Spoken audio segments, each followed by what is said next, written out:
Je suis maquilleuse pro et voici 5 astuces un peu secrètes de maquilleur. Première astuce, si t'as pas 40 couleurs de blush liquide, c'est pas grave. T'as juste à prendre un rouge à lèvres liquide, ceux qui traînent dans ton placard depuis 5 ans. On dépose un petit peu, tu mets également un peu de correcteur, tu mélanges tout ensemble. Le correcteur vient diluer un peu la couleur, mais surtout faciliter l'application. Et ça marche avec toutes les couleurs et textures. Deuxième astuce, si ton teint ne tient jamais en été, fais la technique du sandwich. En commençant avec une couche de fixateur, qui sera le bas du sandwich. Une fois sec, tu commences à poudrer. Moi, je viens poudrer comme d'hab à la houppette. Puis tu remets une couche de spray et on finit par une couche de poudre. Et je peux te dire qu'avec ça, ton teint, il tiendra toute la journée. Troisième astuce, si ton maquillage des yeux est pas assez intense, qu'il manque un truc, que c'est un peu vide, tu prends un crayon beige et un crayon noir. Tu mets ton crayon noir en muqueuse supérieure, en venant bien tout remplir. Et pareil pour le crayon beige, mais en muqueuse inférieure. Ça change absolument tout au regard, c'est beaucoup plus intense, beaucoup plus réveillé. Quatrième astuce, si t'as les yeux qui pleurent à la fin quand t'as fini de te maquiller, t'as juste à prendre un peu de vaseline. J'en mets un tout petit peu sur un coton-tige et je vais en appliquer au coin externe des yeux et également au coin interne. Ça agit un peu comme une barrière avec les larmes. Cette technique, je m'en sers tout le temps sur les mariages. Dernière astuce, si t'aimes pas trop les crayons à lèvres qui ont un sous-ton trop chaud comme ça, t'as pas à en racheter un autre, mais à mettre un crayon bleu en dessous. Faut vraiment un bleu pur comme ça. Moi, c'est un Maybelline, c'est le 819. Tu traces ton contour habituel en faisant un trait assez fin. Pareil pour le bas. Je reprends mon crayon chaud, je trace au-dessus du crayon bleu. Regarde la différence. Je te donne 10 conseils make-up gratuits pour faire un make-up glam, naturel, facile à faire et à porter sur peau noire.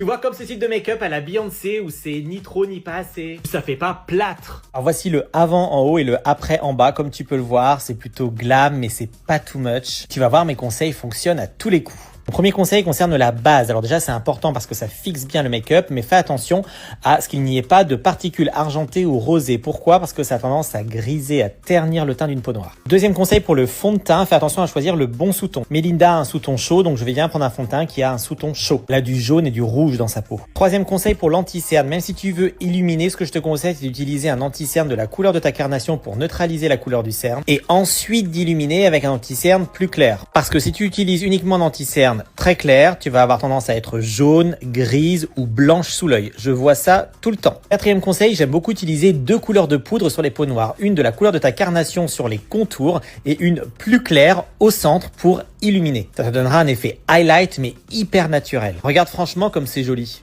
Cinquième conseil, quand tu sculptes ton visage, je te conseille de varier les textures. Là, tu vois, par exemple, je vais apporter un peu de dimension avec un bronzer poudre. Ensuite, je vais appliquer un blush crème. D'ailleurs, ces teintes un peu rouges comme ça sont idéales pour réchauffer, pour donner bonne mine. Non mais franchement, regarde comme c'est beau. Et je termine par un highlighter en poudre. Et en mixant les textures comme ça, tu auras vraiment un effet seconde peau. Et en plus, ultra longue tenue. Sixième conseil, si t'es pas très doué en make-up, je te conseille de faire simple. Tu vois, j'utilise un mascara sourcil qui va juste discipliner. En plus, elle a déjà des très beaux sourcils. Choisis une ombre crème un peu satinée. Tu vois, là, j'ai pris une couleur bronze. Très facile à travailler, à dégrader. T'as un magnifique effet. En plus, ça apporte beaucoup de lumière. Si t'es pas très doué pour l'eyeliner, tu vois, je prends un crayon que j'estompe.